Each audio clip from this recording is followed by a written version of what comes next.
Halo, ketemu lagi bersama Kak Wawan di channel berfisika.com.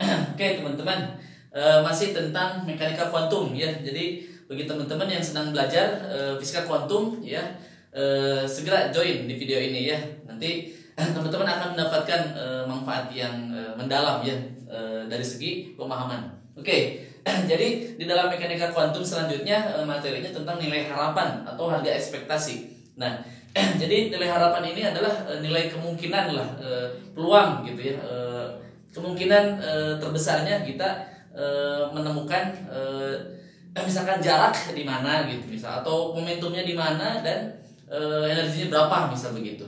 Nah, nilai harapan ini bisa kita tuliskan dengan tanda kurung ya, seperti ini. Kalau misalkan kita ingin nilai harapan X, berarti nilainya seperti ini, penulisannya harga X. Atau misalkan kalau nilai harapan momentum misalnya seperti ini gitu ya, atau harga ekspektasi energi misal seperti ini, atau fungsi yang lain silahkan bisa aja gitu ya, fungsi yang lain misalkan fx misalnya. Nah seperti itu.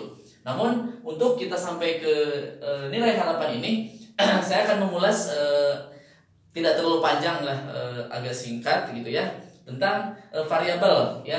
Jadi nanti ini berkaitan dengan statistik ya. Jadi kalau teman-teman dalam video ini agak sedikit matematik ya, khususnya tentang statistik, karena memang di dalam harga harga ekspektasi ini berhubungan dengan statistik ya teman-teman. Karena pengukuran yang kita lakukan itu berkali-kali ya, banyak gitu, dan kita menentukan rata-ratanya gitu atau kemungkinannya gitu ya. Oke, jadi nanti ada variabel discrete menurut dia, variabel discrete. Oke, dan variabel nanti continue satu lagi. Nah, variabel discrete ini tentang statistik teman-teman ya. Jadi discrete itu kan berarti dia terpisah-pisah, tidak continue lah, tidak bersambung, artinya terpisah-pisah, itu discrete ya.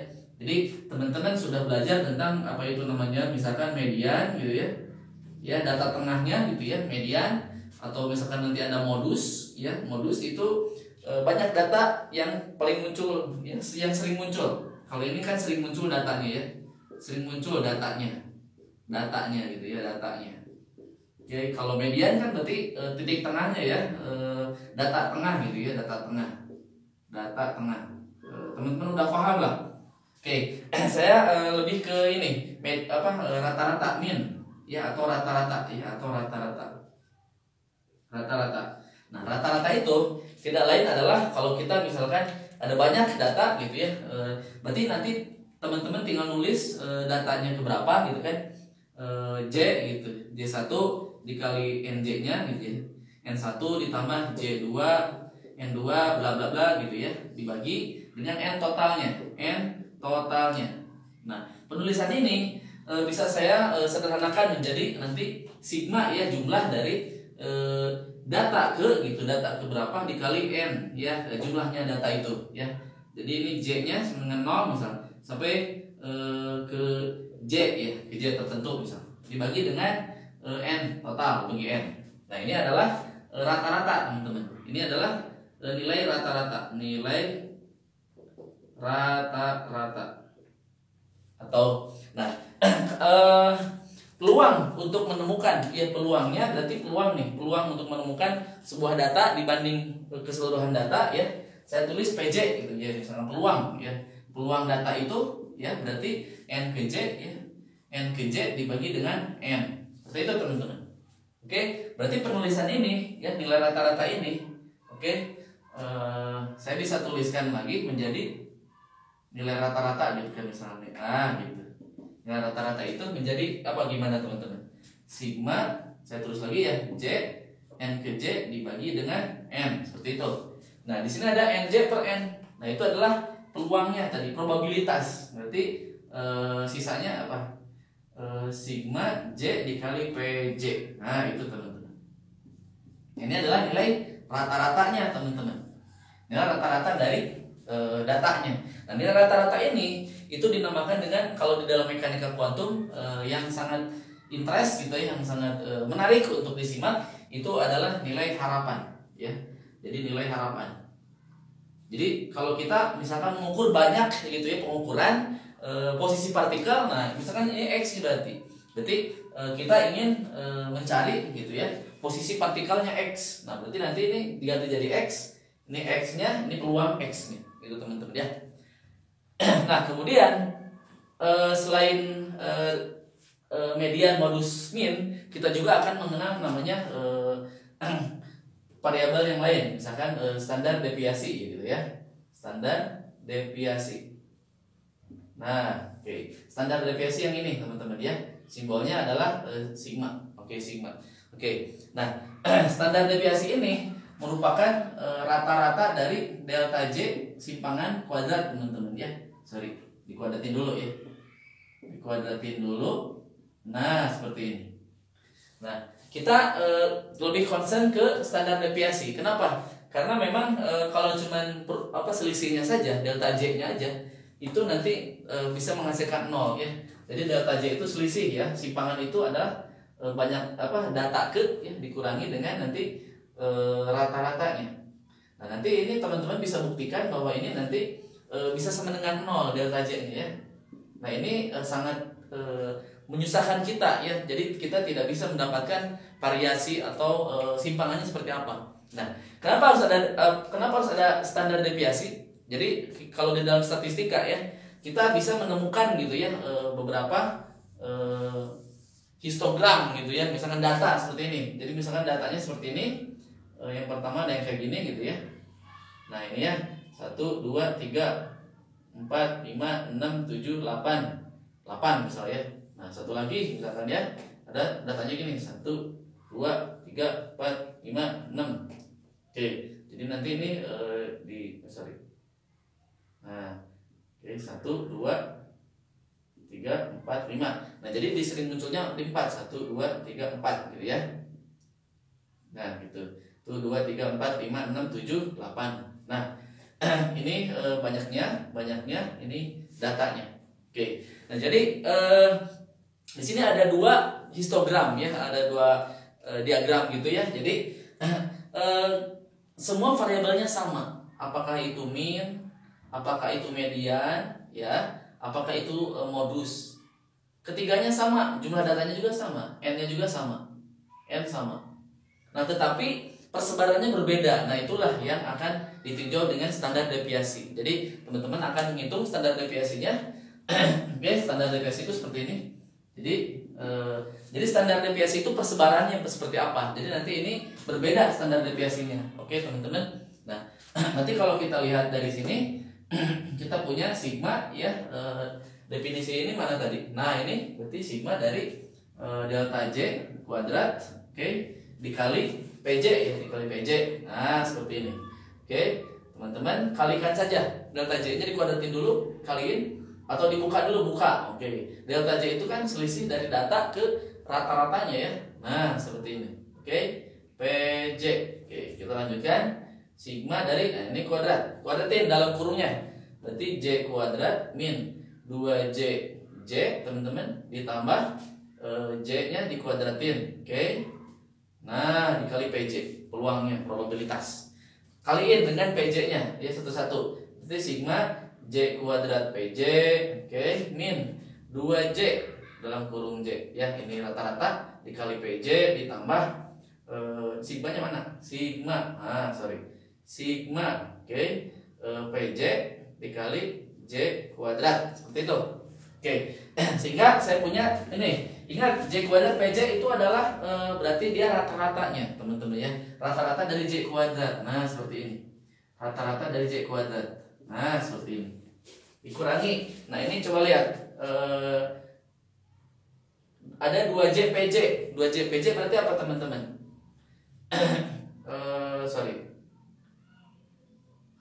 Mutlaknya berarti ya, sigma 2 ya gini, oke, nah di sini sigma J PJ. Nah seperti itu, ditambah ini J-nya keluarkan boleh, oke, dikali sigma PJ. Nah seperti ini. Nah ini bisa kita sederhanakan teman-teman ya. Kemana? Sini boleh. Jadi ini datanya sama ya, datanya sama, namun persebarannya berbeda. Oke, berarti sigma itu apa teman-teman? Nah, kita tulis ini ya, J kuadrat rata-rata dikurangi. Nah, ini lihat JPJ itu apa teman-teman? Jadi rata-rata J ya. Jadi 2 J dikali J. Nah, seperti itu. Ini tambah ini J kuadrat, oke, dikali 1. Kenapa 1? Karena integral PJ peluang itu nilainya 1 teman-teman ya. Jadi saya kali 1 ya, jadi saya punya sigma atau standar deviasi itu adalah J kuadrat dikurangi, nah lihat rata-rata dikuadratin, jadi 2J kuadrat ya. Nah gitu, ditambah J kuadrat. Nah jadi ini ada J kuadrat sama J kuadrat selisih ya. Jadi sigma itu adalah akar J kuadrat dikurangi J saja. Nah kuadrat tapi ya. Nah ini teman-teman. Oke. Ini kuadrat, sorry. Nah, sorry. Tadi belum saya kuadratin. Nah, gitu ya.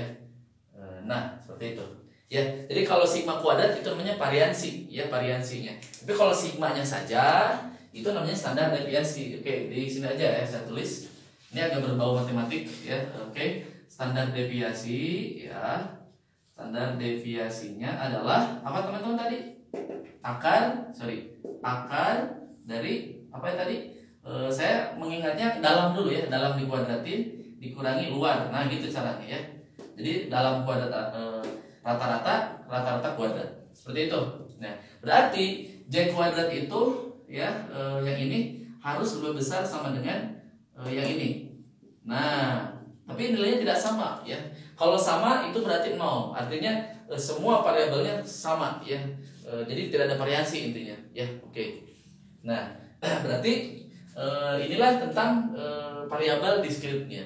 Nah analoginya kita akan masuk ke variabel kontinu karena nanti di dalam mekanika kuantum kita memakainya variabel kontinu ya. Disinilah ya. Oke di sini. Oke saya tulis variabel kontinunya. Variabel kontinu. Ya. Nah, variabel kontinu itu kenapa ada? Karena memang dia tidak dapat terpisahkan si intervalnya. Ya, kalau misalkan data ini itu kan bilangan bulat ya, 1 2 3 4 bulat gitu ya si intervalnya. Misalkan dari 1 sampai 5 gitu intervalnya, datanya ya range-nya. Tapi kalau kontinu misalkan kita ingin mencari peluang ya umur ya. Umur seseorang ya misalkan dalam ini kan 5 tahun nih. 1 sampai 5. Berarti umur seseorang 4 tahun misalkan ya 5 bulan 2 hari dan 5 jam itu sangat detail sekali ya teman-teman, dan sangat kecil itunya jaraknya. Artinya variabelnya menjadi sebuah kontinu ya. Jadi nanti kita akan mencari sebuah peluang ya, probabilitas yang namanya rapat ya, rapat probabilitas seperti ini. Oke, jadi ini nanti peluang ya, probabilitas ya dari misalkan X ya, sedang X ditambah ke X plus DX ya. Nah seperti itu. Ini perubahannya ya, sangat kecil sekali ya.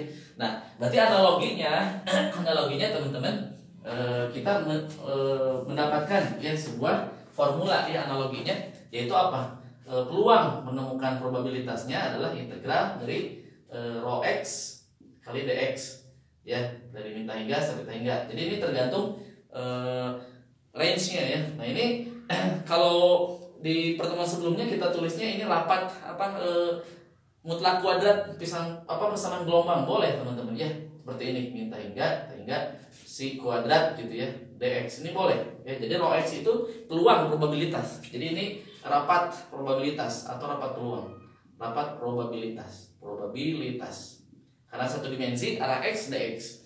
Nah kemudian yang lain lagi nilainya 1 ya, berarti 1 atau normalitas ya, tak hingga rho x dx. Nah jadi variabel kontinu kita punya nih 1, oke, 2, kemudian nilai harapan. Oke, nilai harapannya tadi delta x.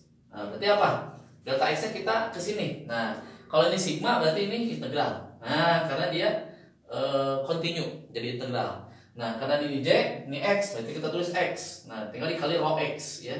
rapat probabilitasnya. Nah, seperti ini. Oke, jadi kalau nanti teman-teman memakai fungsi gelombang, teman-teman tinggal kalikan dengan pangkat psi kuadrat.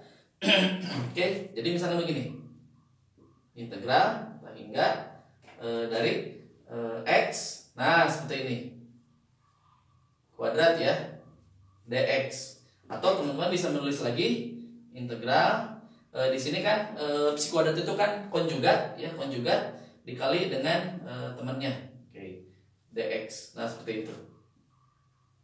Nah seperti ini. Kemudian kalau misalkan fungsi yang lain, misalkan fx gitu ya, kita ingin mencari fungsi yang lain seperti apa rumusnya, nilai harapannya.